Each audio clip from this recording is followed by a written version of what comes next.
Okay, nandito kami sa pinaka-pit ng Panguna Mining dito sa Bougainville. Ayan yung kanila, structure na hinukay nila noong araw. Pero hanggang ngayon meron pang nakatira. Ayan, nandyan oh, nagmamining pa rin sila. Pero yung small scale mining na lang natitira rito. So ngayon parang ang gustong mangyari ng gobyerno, buksan ulit yung mining na to. Sa pangunguna ng mga ibang bansang minero.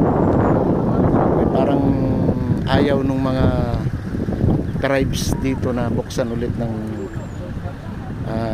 gobyerno yung mining na to. Kaya hanggang ngayon nasa negotiation pa sila kung matutuloy ulit o hindi na.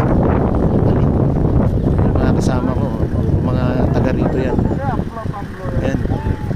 Ito yung gamit naming sakyan.